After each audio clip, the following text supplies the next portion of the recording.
A lot of people think reliability rankings are boring. They're not. They're the closest thing the car world has to a lie detector test. And when Consumer Reports dropped its latest 2026 reliability data, a handful of vehicles landed near the very top in a way that made a lot of shoppers stop scrolling. I've spent years around service bays, trade-in lines, and pre-purchase inspections. I've watched what actually rolls back in on a flatbed, and I've watched what just keeps showing up for oil changes with nothing dramatic ever happening to it.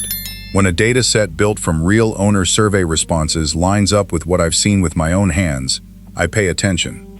Today, I'm walking you through 6 vehicles that Consumer Reports' latest reliability data identified as some of the most dependable models on the market. Based on predicted reliability scores pulled from actual owner survey data, not marketing copy. Real numbers, from real owners, about what breaks and what doesn't. I want to be careful how I frame this. These vehicles aren't immune to problems. Nothing with an engine and a transmission ever is. What this data tells us is which vehicles are statistically the safest bets for long-term, low-drama ownership. That's a different promise than perfect, and it's one I can actually stand behind. Let's get into it, starting with the vehicle that took the top spot. Number 1 on the list, the Subaru Impreza. The Subaru Impreza ranked number 1 on the 2026 Consumer Reports Most Reliable Cars list. And if that surprises you, you're not alone. Nobody's making a poster of it. That's kind of the point, and exactly why it topped the list. The market overlooks the Impreza because it doesn't have badge cachet, aggressive styling, or a truck bed. It's just a practical, standard all-wheel drive compact car that quietly does its job every day. In a market obsessed with looking impressive, boring and dependable doesn't trend. I had a customer cross-shopping a used Impreza against a used entry-level German luxury sedan with similar mileage, priced a couple thousand higher. I told him plainly, with the German car, he'd be prepaying for repair bills that tend to climb once the warranty's gone. He went with the Impreza. A year later, his maintenance had been oil changes, 1 set of brake pads, and a battery.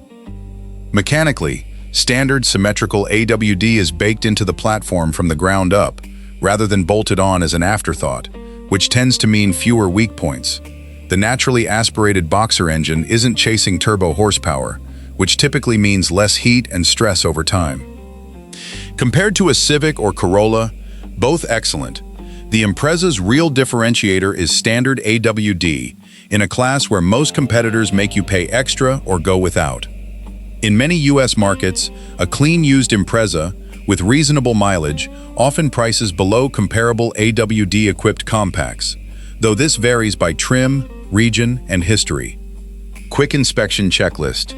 Check head gasket history on older model years. Inspect CVT fluid and listen for whining under acceleration. Confirm no unusual oil consumption via service records. Check for cold start noise near the timing chain. Who should buy it? Anyone who wants a low-maintenance daily driver with real foul weather confidence. Who should skip it? Buyers chasing straight-line performance or living somewhere with zero interest in AWD might get more value elsewhere. Number 2, the Toyota Corolla Cross. Number 2 on the list is the Toyota Corolla Cross, and I want to be clear right away, this is the Corolla Cross SUV, a small crossover, not the Corolla sedan. Same reliability reputation, different mission entirely. Buyers walk onto lots looking for a RAV4 because that's the name they know, and the Corolla Cross gets treated like the little sibling nobody asked for. It's positioned as the budget-friendly option, and that smaller and cheaper label works against it even though the engineering underneath deserves a second look. I had a retired schoolteacher dead set on a RAV4, mostly because her sister had one. Her actual use case, though, was short trips and grocery runs, nothing that needed the extra size. I put her in a Corolla Cross for several thousand less. Her total spend since, outside routine maintenance, has been essentially nothing. Mechanically, it's built on Toyota's proven compact platform, sharing engineering DNA with the Corolla sedan's long reliability track record. Most trims use a naturally aspirated 4-cylinder rather than a small turbo, and Toyota's CVT here has a strong record, especially compared to some early generation CVTs from other brands. Against the RAV4, you give up some cargo and rear seat room, but often gain a lower purchase price and similar or better fuel economy depending on trim. If you're a smaller household, the Corolla Cross covers most of the same reliability ground for less. Inspection checklist. Verify AWD function if equipped. Check for reported infotainment glitches on early units. Inspect brake wear evenly across all corners. Pull service records for consistent oil change intervals. Who should buy it? Smaller households or commuters who want Corolla-level dependability with a higher seating position. Who should skip it? Larger families needing real cargo volume should look at a RAV4 or Highlander instead. If straightforward used car advice like this is useful, go ahead and subscribe. I put out videos regularly on what's actually worth your money versus what dealers just push because it's profitable for them. Number 3. The Subaru Crosstrek. The Subaru Crosstrek didn't just land on the broader reliability rankings, it was also named a 2026 Consumer Reports top pick in the subcompact SUV category. That's a meaningful distinction. Not just probably won't break, but one of the best overall choices in its class, based on combined reliability, safety, and owner satisfaction data. Let me correct something up front.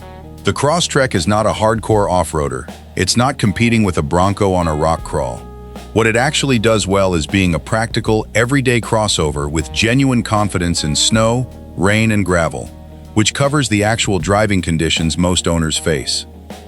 It gets overlooked, partly because Subaru still carries a bit of a niche outdoor brand reputation, so some shoppers assume it's too specialized or underpowered, when in practice, it's one of the most sensibly engineered small crossovers you can buy used.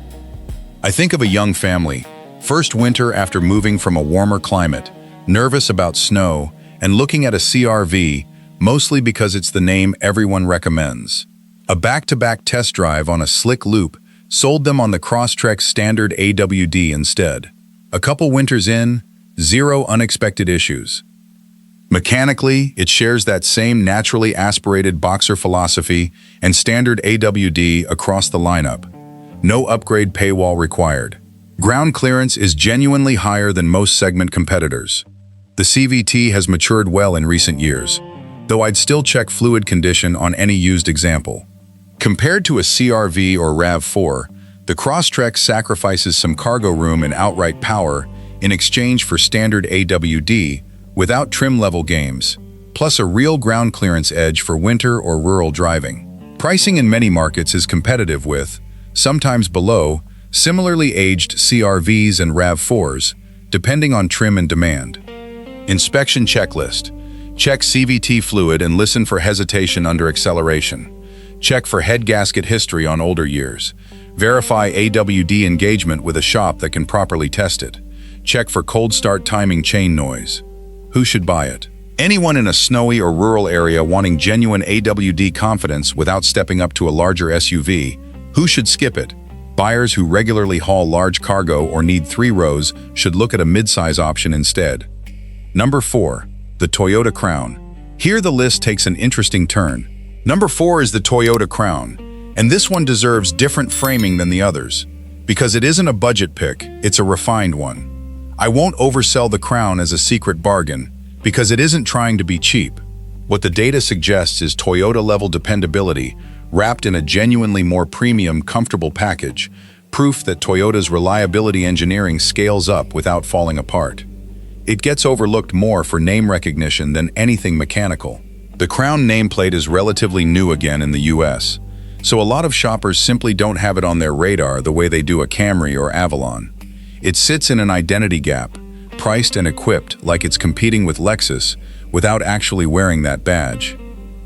A retired couple I worked with came in, looking at a used entry-level Lexus sedan mostly for the badge. Similar mileage, several thousand more than a comparable Crown.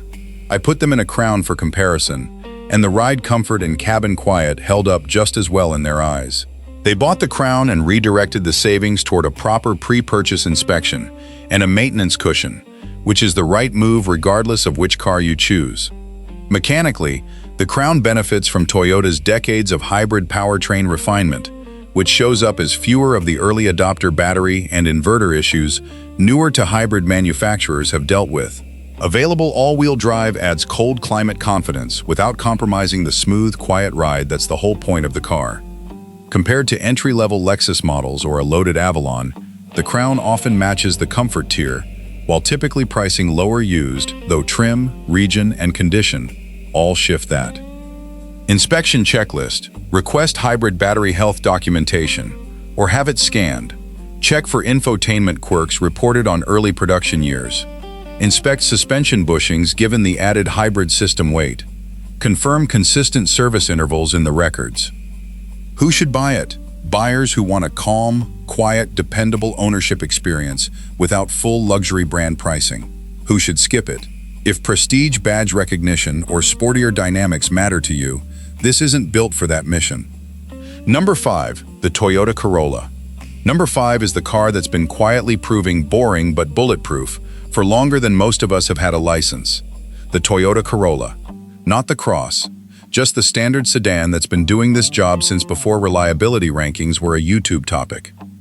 It gets ignored not because it's bad, but because it's not exciting, and in a market flooded with content about horsepower numbers, a compact sedan that just starts every morning doesn't generate buzz.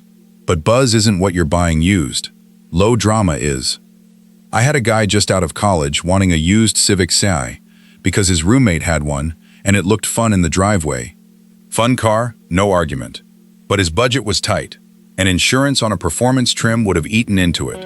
I put him in a standard Corolla at a lower price with lower insurance costs. A year and a half later, his only expenses have been gas, tires, and one oil change he pushed slightly too far. Mechanically, the Corolla's reputation is the product of decades of incremental refinement rather than dramatic redesigns.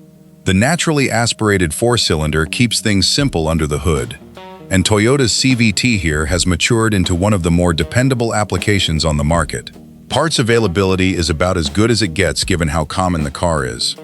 Compared to a Civic or Mazda 3, both solid choices, the Corolla's edge tends to be slightly lower long-term maintenance costs in survey data and a simpler mechanical layout in most trims. Inspection checklist. Verify service records show regular oil changes, since neglect is really the main threat here. Check CVT fluid on higher mileage examples. Inspect tires for even wear as an alignment indicator. Check for open recalls through the NHTSA database. Who should buy it? Anyone who wants the lowest drama ownership experience possible. Who should skip it? If performance driving or a more engaging feel matters, you'll likely be happier in a Civic Si or Mazda 3. Number 6. The Honda Accord. That brings us to number 6, ranking 7th on the reproduced reliability list, the Honda Accord.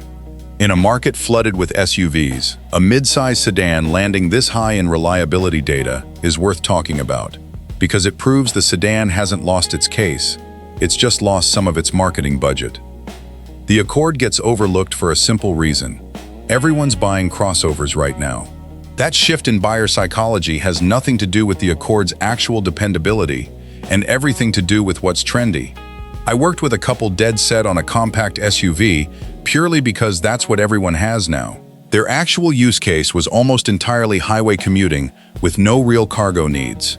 I put them in an Accord with similar mileage for less money and noticeably better highway fuel economy. Outside of tires and routine service, it's been a non-event since. Mechanically, the Accord benefits from Honda's long track record with its four-cylinder engines, and the hybrid powertrain option adds another layer of proven reliability, given how long Honda's refined that technology. The chassis is well sorted, and transmission options have matured past some of the earlier CVT concerns Honda dealt with. Compared to a Camry, it's close. Both are excellent, dependable choices. The Accord's edge for some buyers is a slightly more engaging drive and roomier backseat in certain trims, while the Camry holds a slight edge and resale reputation in some markets. Inspection checklist. Check turbocharged models for oil consumption history, a known concern on some early turbo four-cylinder units. Verify hybrid battery health on hybrid trims. Inspect brakes and suspension given typical commuter mileage. Pull full service records for consistent maintenance. Who should buy it? Commuters and families who want sedan efficiency and space without chasing SUV trends. Who should skip it? If you genuinely need higher ground clearance or AWD as a non-negotiable, a crossover will serve you better. Wrapping it up. So there's the list. 6 vehicles that Consumer Reports' latest reliability data flagged as some of the most dependable options on the market, based on real owner survey responses. The Impreza tops the list on standard AWD and mechanical simplicity. The Corolla Cross scales Corolla-level dependability into a small SUV body. The Crosstrek backs up its reliability numbers with an actual top-pick distinction. The Crown proves Toyota's reliability engineering holds up in a more refined trim. The Corolla remains the low-drama, predictable benchmark it's always been. The Accord shows a well-built sedan can still outperform trendier SUVs on long-term dependability. None of this guarantees any single example is perfect. A neglected Toyota can absolutely be a worse buy than a well-maintained Buick, Mazda, Nissan, Acura, Ford, Chevy, or Hyundai. Service history matters more than badge, every time. If you're shopping for any of these, get a pre-purchase inspection, ask for maintenance records instead of taking someone's word for it, and remember price and availability vary by region, mileage, and condition. That's the list. If this kind of honest breakdown helped, drop a like, subscribe for more real talk on which used cars are actually worth your money, and I'll see you in the next one.